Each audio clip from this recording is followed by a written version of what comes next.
ए लोगों, मैं वो बादशाह नहीं हूँ जो ऑफिस में बैठकर टेलीफोन पर जंग करे, बल्कि जब जंग का वक्त आएगा तुम सब मुझे फौज के फ्रंट पर देखोगे।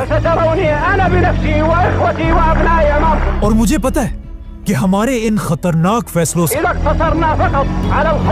वेस्ट और ईस्ट सब हम पर गुस्सा है, लेकिन मुझे इस सब की कोई परवाह नहीं। फलस्तीन की आजादी के लिए हम हर हद तक जाएंगे। अगर पूरी अरब दुनिया मिलकर इजराइल को एक्सेप्ट कर ले, तब भी मैं अकेला इजराइल को कभी नहीं मानूंगा।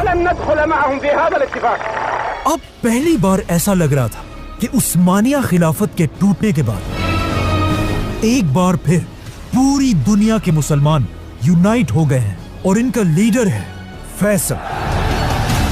मुसलमानों की इसी यूनिटी को इसके कुछ ही अरसे बाद OIC की सबसे बड़ी कॉन्फ्रेंस में देखा गया, जो पाकिस्तान के शहर लाहौर में थी। और मुसलमान दुनिया के सारे बड़े लीडर्स गद्दाफी, भुट्टो, शेख मुजीब, यासिर अरफात सब शामिल थे, जहां पहली बार एक इस्लामिक एटम बॉम्ब की बात की गई। इसी कॉन्फ्रेंस में एक बहुत ही फेमस पिक्चर ली गई, जिसमें सारे बड़े लीडर्स मिलकर एक मस्जिद में बैठे हुए हैं। लेकिन अजीब बात यह है, इस पिक्चर में जितने भी लीडर्स हैं उन सबको एक एक करके आगे जाकर मार दिया गया। जैसे ही फैसल OIC की मीटिंग से वापस आया, फैसल की ताकत इतनी बढ़ चुकी थी कि आखिर अमेरिका ने फैसल के सामने घुटने टेक दिए और अमेरिका ने फैसल के कहने पर इजराइल पर प्रेशर डालना शुरू किया कि वो अरबों के साथ डील कर ले।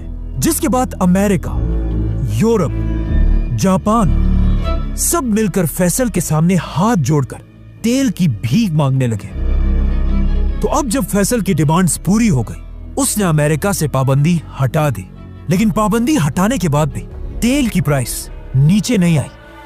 इसीलिए फैसल के दौर में सऊदी की इकोनॉमी तेजी से बढ़ने लगी। जब फैसल सऊदी अरब का बादशाह बना, तब यहाँ की इकोनॉमी सिर्फ $2 बिलियन थी, लेकिन अब फैसल ने उसे $2 बिलियन से $50 बिलियन तक पहुंचा दिया था। कहा जाता है सऊदी अरब में प्रॉपर्टी की प्राइसेस हर हफ्ते डबल होती रहती थी और सऊदी अरब में कंस्ट्रक्शन इतनी तेजी से हो रही थी कि लोग सीमेंट कश्तियों में नहीं बल्कि हेलीकॉप्टर्स में मंगवा रहे थे। और यही से सऊदी अरब के लोग दुनिया के सबसे अमीर लोग बने।